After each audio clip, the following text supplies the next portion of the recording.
sia-sia.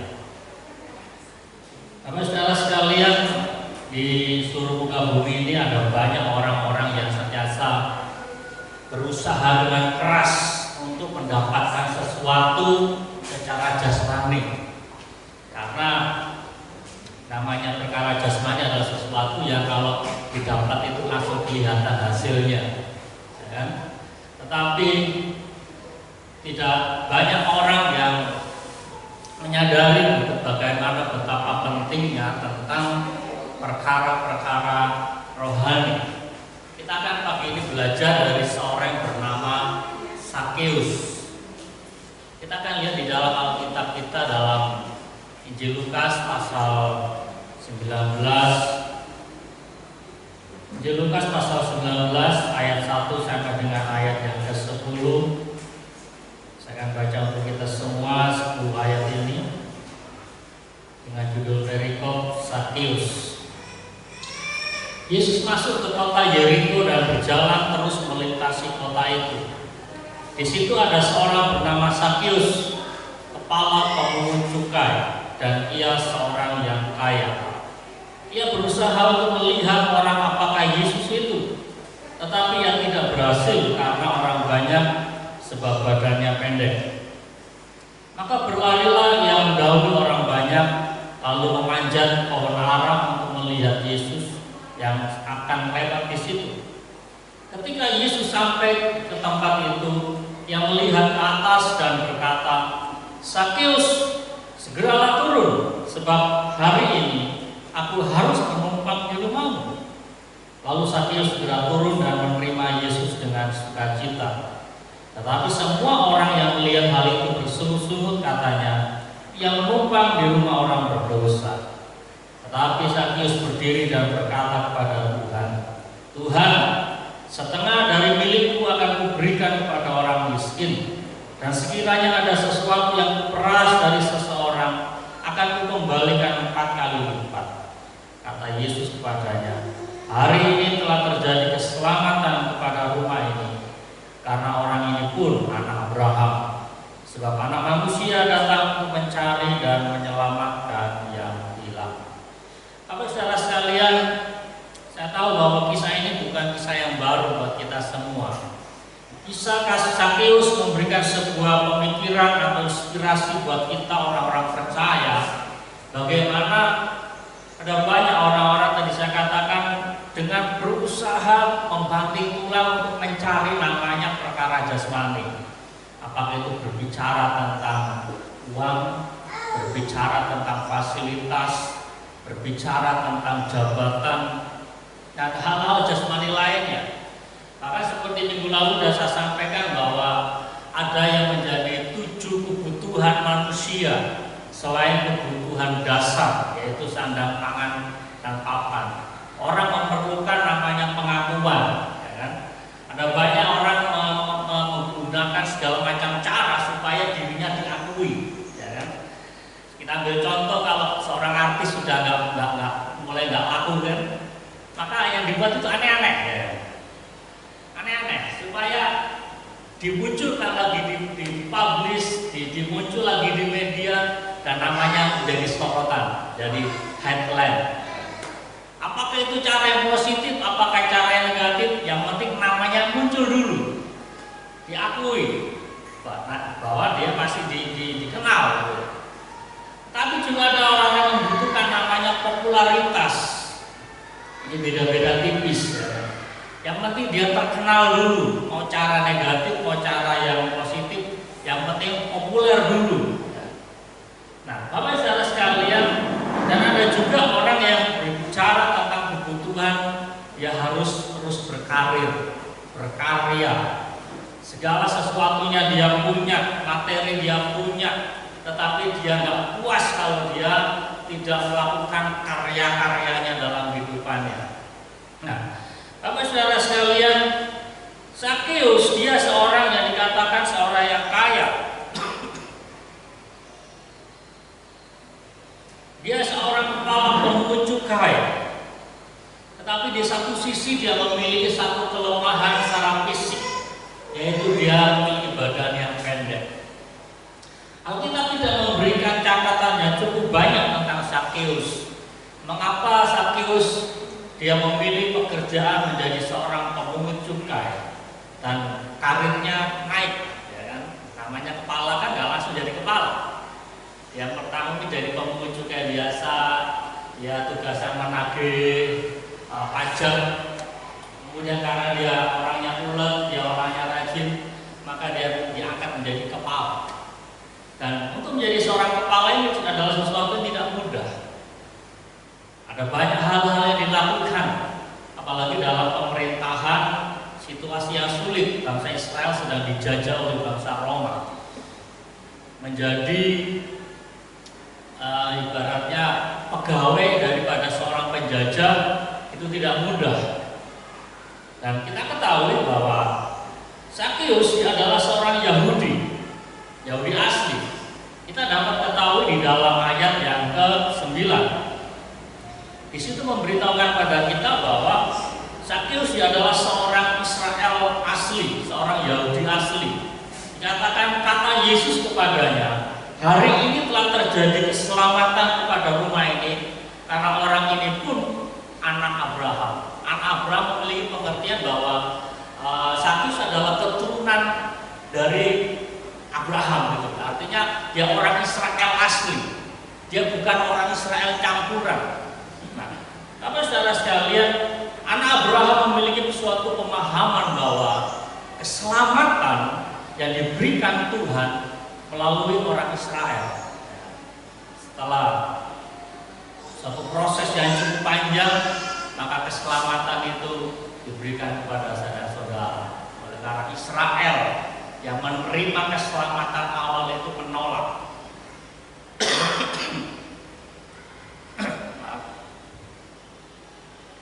Tapi saudara sekalian, kita akan belajar dari Sakyus bahwa secara jasmani Sakyus tidak berkekurangan apa-apa. Sakyus tidak miskin secara jasmani, tetapi Sakyus dia adalah satu pribadi yang mengalami kemiskinan secara rohani. Ya, dia kaya secara jasmani, namanya kepala. Dan Alkitab tadi jelas mengatakan bahwa ia adalah seorang yang kaya, tetapi dan dia juga adalah seorang kepala pemungut cukai. Tetapi ada sesuatu yang menarik di dalam bacaan kita tadi bahwa ayat yang ketiga, ia berusaha untuk melihat orang apakah Yesus itu, tetapi ia tidak berhasil. Ada suatu rasa haus dalam diri pada Sakyus. Secara materinya punya semuanya. Namanya kepala, ya pasti punya anak buah. Ya punya segala sesuatunya. Popularitas dia punya. Pengakuan dia diakui sebagai seorang yang punya jabatan, yang punya kekayaan. Bahkan di kalangan orang Roma dia juga diakui. Tetapi ada sesuatu yang kurang dalam dirinya. Sehingga ketika dia mendengar nama Yesus dari Nazaret, ada sesuatu yang perlu dipenuhi dalam dirinya. Apa saudara sekalian, apa yang dialami oleh Sakyus tidak jauh beda dengan apa yang dialami oleh jemaat di Laodikia. Wahyu pasal 3 ayat 17 mengatakan, karena engkau berkata, aku kaya dan aku telah memperkayakan diriku dan aku tidak kekurangan apa-apa, dan karena engkau tidak tahu bahwa engkau melarat dan malang, miskin, buta dan telanjang. Bapak saudara sekalian, situasi seperti ini saya tidak katakan banyak orang, ya kan? Tetapi ada beberapa orang Kristen yang mengalaminya. Secara jasmani cukup, bahkan berkelimpahan. Tetapi bagaimana berbicara secara rohani? Mari kita renungkan firman Tuhan ini. Berbicara kaya relatif, ya kan? Ada orang katakan kalau udah punya mobil satu kaya. Tetapi orang lain katakan ayo dulu, kalau belum punya pesawat nggak kaya. Relatif. Tetapi yang mengetahui adalah diri kita sendiri.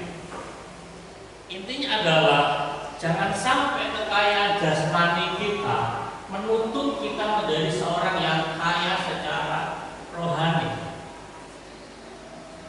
Malaikat Tuhan berbicara kepada jemaat di Laodikia bahwa jemaat di Laodikia dikatakan ia menjadi jemaat yang suam-suam kuku. Saya tidak tulis semua di dalam slide. Saudara bisa lihat di dalam ayat yang ke-16, dalam Wahyu pasal 3 ayat 16. Jadi karena engkau suam-suam kuku dan tidak dingin atau panas, aku akan memuntahkan engkau dari mulutku. Ada sebuah ancaman yang Tuhan berikan pada jemaat di Laodikia.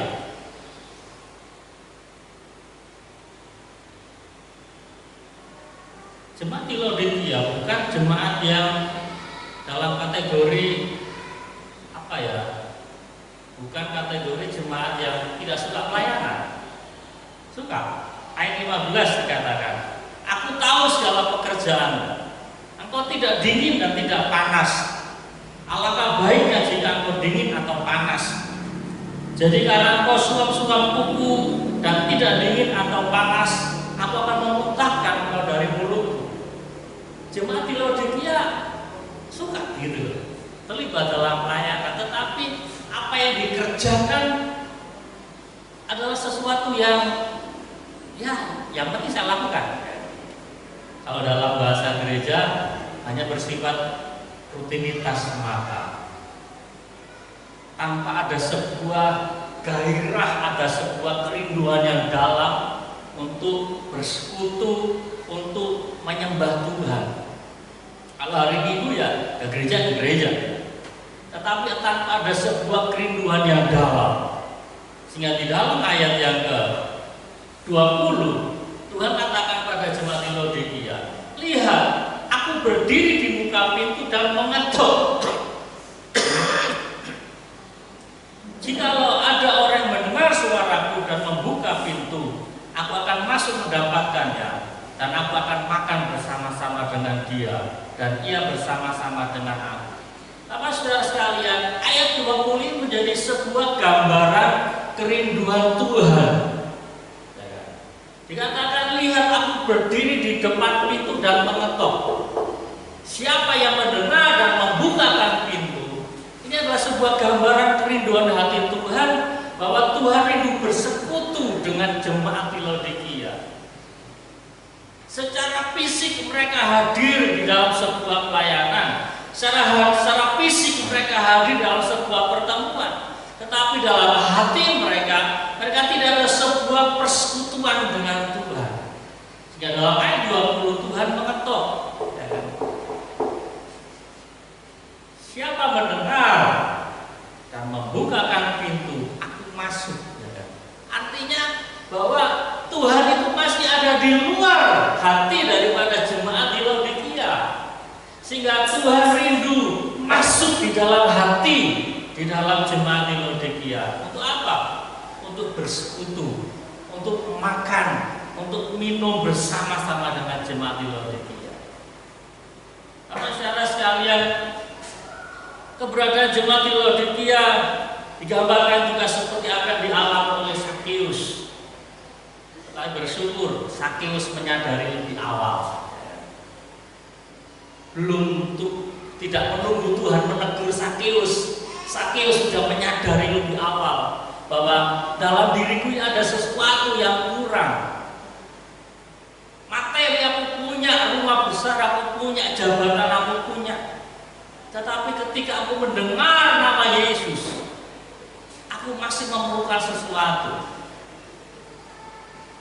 Apa saudara sekalian, seberapa lama kita sudah menjadi seorang Kristen, menjadi sebuah peringatan buat kita, seberapa dalam akan kerinduan kita untuk bersekutu dengan Tuhan. Seberapa dalam untuk kita senantiasa memiliki persekutuan dengan Tuhan akan menolong saya dan saudara untuk kita menjadi seorang yang kaya secara rohani. Tadi saya tahu di awal orang dengan giat untuk mencari akan kekayaan secara jasmani, tetapi bagaimana dengan kekayaan secara rohani kita? Jangan sampai kita dalam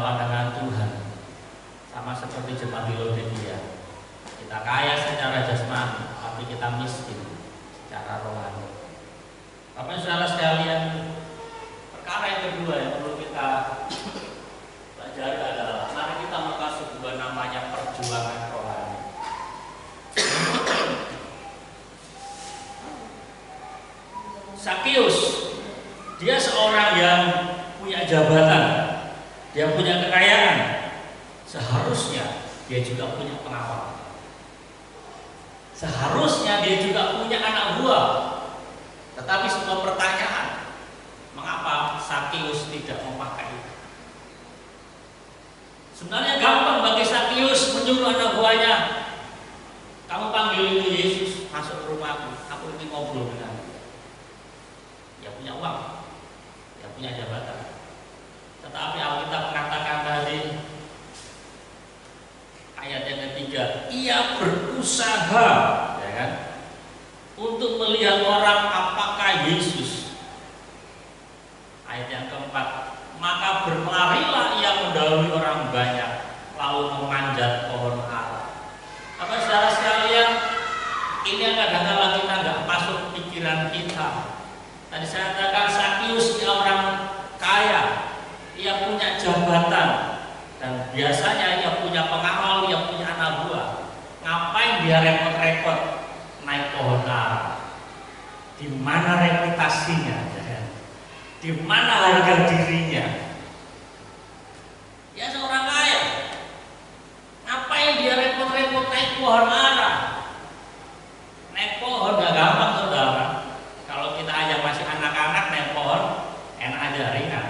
Tetapi Sakeus dikatakan dia seorang yang pendek. Memang Alkitab tidak dikatakan dia seorang yang gendut, seorang yang gemuk, ya kan? Tetapi kita bisa gambarkan namanya seorang kaya itu biasa rata-rata gemuk, ya kan?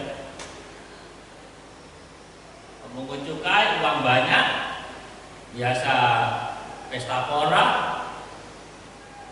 berarti dia memiliki tingkat kesulitan yang cukup tinggi untuk naik pohon ara.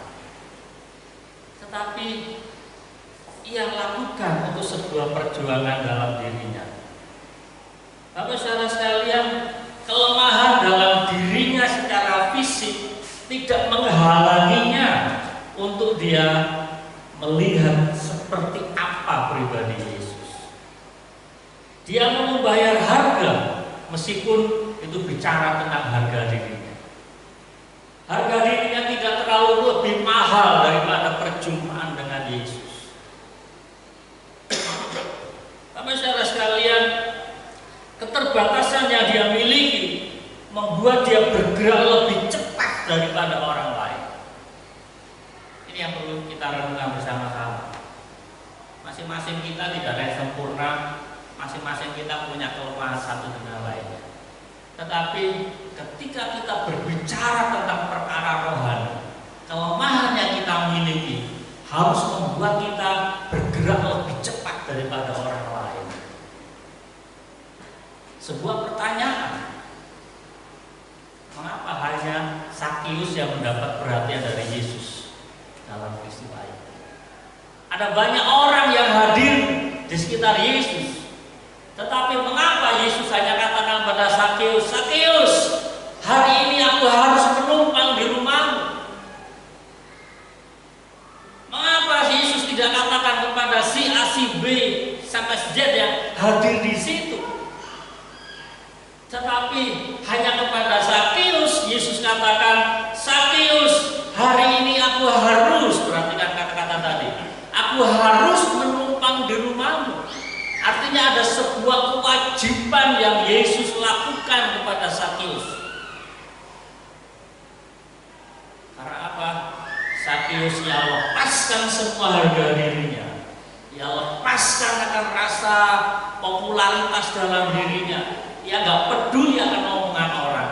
Yang penting saya berjumpa dengan Yesus. Yesus lebih berharga daripada popularitas saya. Yesus lebih berharga daripada harga diri saya. Apa saudara sekalian, ketika kita memiliki sebuah perjuangan rohani untuk berjumpa dengan Yesus, maka kita akan melakukan hal-hal yang sebenarnya tidak lazim, ya. Sama seperti Sakeus. Mengapa ia harus berpikir naik pohon gitu?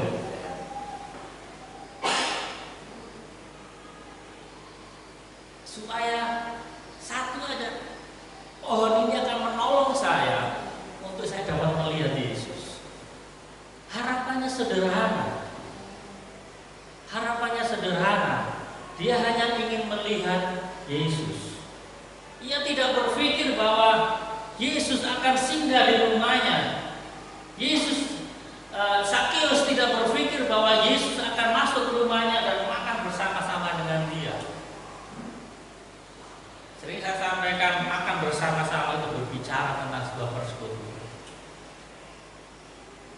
Ibaratnya kalau hari ini, ambil contoh Bapak Bupati tiba-tiba datang, orang hari ini aku harus mampir ke rumahmu, kita makan di sana.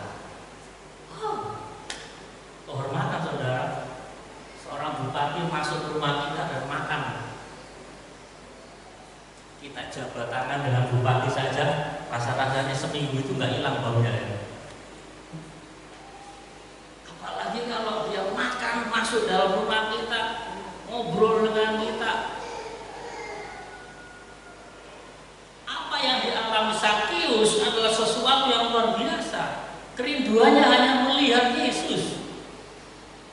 Tetapi bagaimana Yesus melihat akan perjuangan rohani daripada Sakius, sehingga hal ini menjadi sebuah awal perubahan yang besar di dalam diri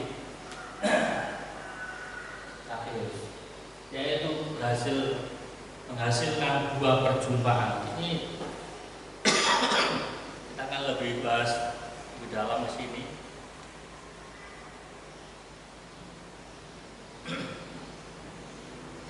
Perjuangan daripada Sakius menghasilkan sebuah buah yang luar biasa.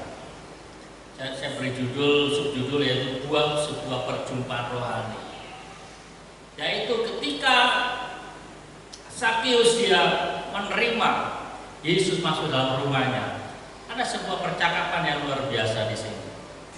Mari kita lihat di dalam ayat yang ke-7.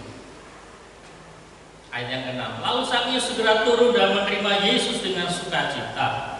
Tetapi semua orang yang melihat hal itu bersungut-sungut, katanya, ia menumpang di rumah orang berdosa. Ini kembali satu kelemahan yang dimiliki oleh Sakius. Ternyata nggak semua orang kaya disenangi orang. Nggak semua. Ternyata nggak semua orang kaya itu disenangi. Mengapa Sakius dikategorikan orang berdosa? Karena pekerjaan. Ia nggak sekedar seorang pemungut cukai, tetapi ia kepala pemungut cukai. Tapi saudara sekalian, seorang pemungut cukai yang bekerja untuk pemerintah Roma. Karena ia bekerja untuk pemerintah Roma, maka seorang pemungut cukai dikategorikan sebagai seorang pengkhianat bangsa. Bangsa kita pernah dijajah. Kalau kita nonton film penjajahan, kita ini sangat jengkel, sangat marah gitu kepada seorang yang menjadi pengkhianat. Hal yang sama juga hari ini, ketika seseorang bekerja sebagai seorang pemungut cukai, di mana pekerjaannya dia menopang pemerintah Roma, maka orang-orang Yahudi mengkategorikan ini seorang pengkhianat, menjadi sama seperti seorang berdosa. Ditambah lagi, ya, pemungut cukai akan melipat kali gandakan dari pajak yang seharusnya dia minta kepada rakyat. Harusnya pajaknya 1 dinar, dia berpikir kalau saya hanya minta 1 dinar untuk bagian mana? Rugi dong kalau saya minta 1 dinar, ya saya minta 2 dinar. 1 dinar dia setor ke pemerintah Roma, 1 dinar untuk kantongnya sendiri. Dan itu adalah sesuatu yang bukan rahasia lagi di zaman itu. Sehingga pekerjaan pemungut cukai sangat-sangat dibenci oleh orang-orang Yahudi. Nah, Bapak saudara sekalian, ketika Yesus berkata kepada Sakius, aku harus menumpang ke rumahmu, sebuah kegemaran terjadi. Yesus dia adalah seorang yang kudus. Yesus yang dikategorikan seorang guru yang suci. Mengapa Yesus harus menumpang di rumah seorang berdosa? Kalau Yesus ini seorang nabi yang maha tahu, mengapa Yesus masuk ke rumah seorang Sakius, seorang pendosa?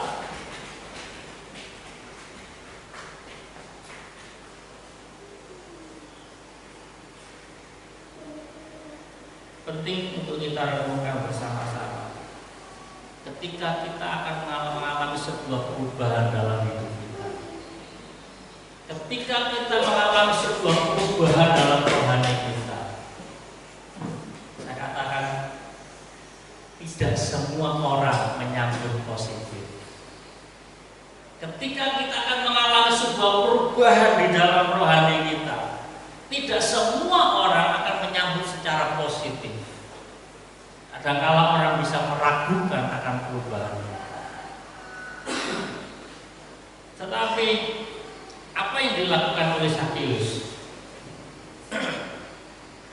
Di dalam ayat yang ke-8, tetapi Sakius berdiri dan berkata kepada Tuhan, Tuhan, setengah dari milikku akan kuberikan kepada orang miskin, dan sekiranya ada sesuatu yang keras dari seseorang akan kukembalikan 4 kali lipat. Ketika orang-orang mulai mempertanyakan perubahan di dalam diri Sakius, ketika orang-orang meragukan akan perubahan di dalam diri Sakius, apa yang dilakukan Sakius? Dia hanya menunjukkan sebuah bukti, sebuah perubahan.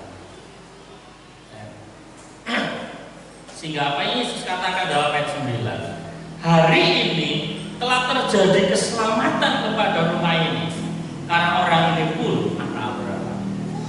Bapak saudara sekalian, apa yang dilakukan Sakius memberikan sebuah pelajaran penting dalam kehidupan kita masing-masing, bahwa ketika seseorang mengalami perjumpaan dengan Yesus, pasti akan menghasilkan namanya sebuah pertobatan yang nyata.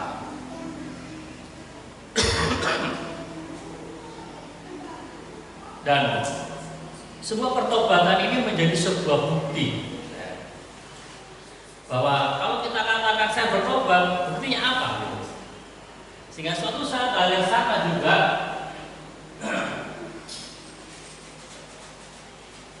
Yohanes Pembaptis dalam pelayanannya dia katakan kepada orang-orang hari-hari itu, dikatakan, jadi hasilkanlah buah-buah yang sesuai dengan pertobatan, dan janganlah berpikir dalam hatimu bahwa Abraham adalah bapa kami, karena aku berkata kepadamu, Allah dapat menjadikan anak-anak bagi Abraham dari batu-batu ini. Mari kita renungkan satu ayat ini. Ini adalah pernyataan daripada Yohanes Pembaptis, dan ayat ini hampir sama dengan pernyataan Tuhan Yesus kepada Sakius. Persamaannya di mana? Ini Yohanes Pembaptis berkata kepada orang-orang Farisi dan ahli Taurat, ya kan? Janganlah kamu berpikir bahwa Abraham adalah bapa kami. Artinya tadi saya katakan di awal, orang Israel mereka berpikir bahwa saya adalah keturunan Abraham, keturunan yang diberkati, keturunan yang diselamatkan, otomatis saya diselamatkan. Ini konsep orang Yahudi. Abraham adalah bapa kami. Dan Yesus tadi sudah sampaikan kepada para pendengar bahwa sebab orang ini adalah keturunan Abraham. Itu persamaannya. Bahwa Sakius dia adalah keturunan Abraham, dan orang-orang Farisi juga berpikir saya juga adalah orang-orang keturunan Abraham. Otomatis saya akan mendapatkan keselamatan. Saya diberkati karena saya secara jasmani keturunan daripada Bapak Abraham. Nah, apa saudara sekalian? Ada banyak orang berpikir secara iman Kristen, saya keturunan seorang Kristen. Bapak saya pendeta, bapak saya seorang majelis, nenek moyang saya dari dulu adalah seorang Kristen. Tapi sebuah pertanyaan, apakah ada sebuah namanya buah-buah yang sesuai dengan pertobatan dihasilkan di dalam Kristen ini? Kekristenan tanpa sebuah buah pertobatan berarti kekristenan itu tanpa pertobatan. Kekristenan itu hanya sekedar agama semata gitu. Tuhan menginginkan bahwa kekristenan kita ini menghasilkan sebuah pertobatan, buah dari pertobatan itu. Sehingga Yohanes berkata cukup keras kepada orang-orang hari-hari itu, Allah dapat menjadikan anak-anak bagi Abraham dari batu. Allah memiliki sebuah kewenangan yang sangat besar. Bahasanya seperti ini, kalau kalian menjadi sombong gara-gara kalian keturunan dari Abraham secara jasmani, Allah bisa sanggup ciptakan keturunan Abraham dari batu. Kalau kalian tidak menghasilkan buah sebuah pertobatan, Allah sanggup ciptakan keturunan Abraham dari batu.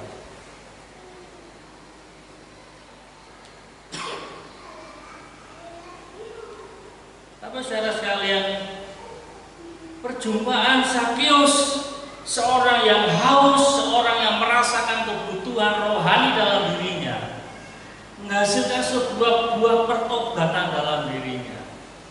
Apa yang dulu dia kerjakan dan dipandang sebuah tindakan berdosa, dia ubahkan menjadi sebuah buah pertobatan. Nah, saya tahu ini adalah sesuatu yang tidak mungkin buat manusia, tetapi Yesus katakan ini mungkin bagi Allah. Apakah mungkin seorang dapat membagikan hartanya setengah kepada orang miskin? Secara manusia tidak mungkin. Sakius sudah capek, dia sudah berjuang keras mendapatkan kekayaan itu. Tetapi ketika ia berjumpa dengan Yesus, dia katakan, Tuhan, aku akan bagikan separuh dari kekayaan kepada orang miskin. Saudara, kalau merenungkan ayat ini, saudara ingat akan apa yang Yesus katakan kepada orang muda yang kaya. Orang muda yang kaya ini dia berkata kepada Tuhan, Guru, perbuatan baik apa yang harus aku perbuat supaya aku boleh hidup kekal? Dan Yesus sampaikan, jangan mencuri, ya, jangan membunuh, jangan berzina dan macam-macam. Dan orang muda ini katakan, semuanya itu sudah aku lakukan sejak dari masa muda. Oh, dahsyat saudara. Orang muda nggak pernah menipu itu hebat. Hari-hari ini sangat mudah orang berkata bohong. Hari-hari ini sangat mudah orang punya kekuasaan untuk berlaku tidak adil, itu sangat mudah. Tetapi orang muda ini katakan 10 hukum itu sudah aku lakukan sejak masa mudaku. Orang muda, orang kaya tidak berzina, itu hebat saudara. Di zaman yang seperti ini menjaga kekudusan itu tidak mudah. Tetapi orang muda itu katakan semuanya itu sudah aku lakukan sejak dari masa muda. Dan Yesus kembali katakan satu hal lagi, kau pulang dan jualah hartamu dan mengikut aku. Dan Yesus katakan, firman Allah katakan orang muda ini pergi dengan rasa lemas. Karena yang memikirkan harta saya banyak, aku sudah capek mengumpulkan semuanya itu, masakan aku berikan kepada orang miskin dan aku mengikut Yesus. Dan Yesus katakan bagi manusia kalau sesuatu tidak mungkin, tetapi bagi Allah itu tidak ada yang perkara mustahil. Cerita tentang Sakius memberikan sebuah gambaran penting. Cerita Sakius memberikan sebuah informasi bagi saudara-saudara bahwa ketika seseorang mengalami perjumpaan pribadi dengan Tuhan, saya sampaikan, ketika seseorang mengalami perjumpaan pribadi dengan Tuhan, maka apa yang sulit bagi manusia dikerjakan, itu tidak menjadi sulit ketika ia mulai perjumpaan dengan Tuhan.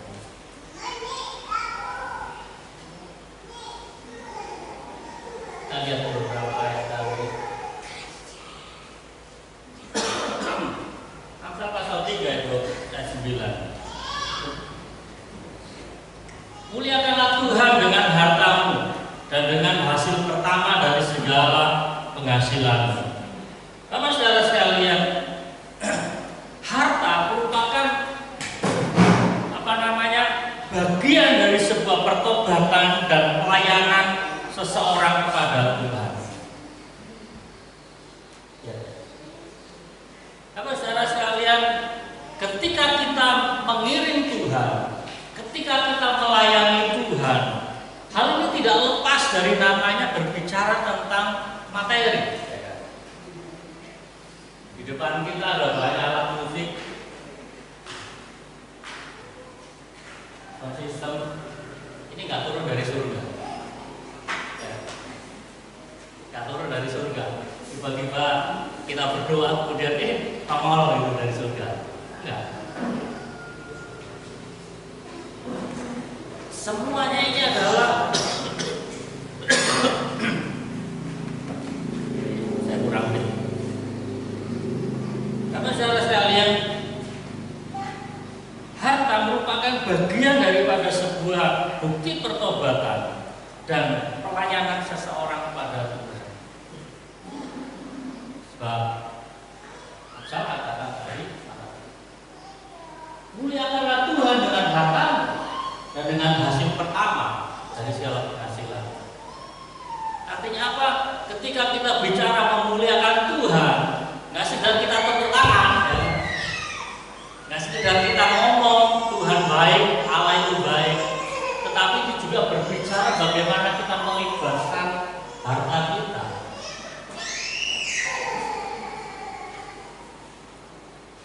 Ada ayat lagi.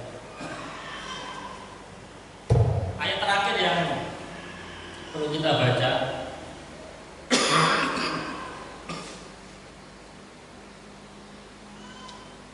Kolose pasal 3 ayat 5 sampai dengan 10. Yaitu bicara tentang manusia baru. Kolose pasal 3 ayat 5 sampai 10. Karena itu matikanlah dalam dirimu segala sesuatu yang duniawi, yaitu percabulan, kenajisan, hawa nafsu, nafsu jahat dan keserakahan yang sama dengan penyembahan berhala. Semuanya itu mendatangkan murka atas orang-orang durhaka. Dahulu kamu juga melakukan hal-hal itu ketika kamu hidup di dalamnya. Tetapi sekarang buanglah semuanya ini, yaitu marah, geram, kejahatan, fitnah, dan kata-kata kotor yang keluar dari mulutmu. Jangan lagi kamu saling mendustai, karena kamu telah menanggalkan manusia lama serta kelakuannya, dan telah mengenakan manusia baru yang terus-menerus diperbaharui untuk memperoleh pengetahuan yang benar menurut gambar kalibnya. Tapi saudara sekalian, ketika kita mulai perjumpaan dengan Tuhan, maka digambarkan kita yang menjadi manusia baru. Ada sebuah perubahan dalam diri kita, menjadi manusia yang diubahkan sampai kepada pengetahuan yang benar menurut gambar kalibnya. Siapa? Jadi seperti Yesus. Apakah mungkin? Bagi manusia nggak mungkin. Tetapi kalau kita mengalami perjumpaan, kita mengalami perjumpaan secara pribadi dengan Tuhan, maka saya yakin percaya tahap demi tahap, sedikit demi sedikit hidup saya sudah akan berubah. Nggak sekedar berbicara tentang karakter kita, tetapi apa yang kita miliki, semuanya kita akan berikan pada Tuhan. Demikian firman Tuhan.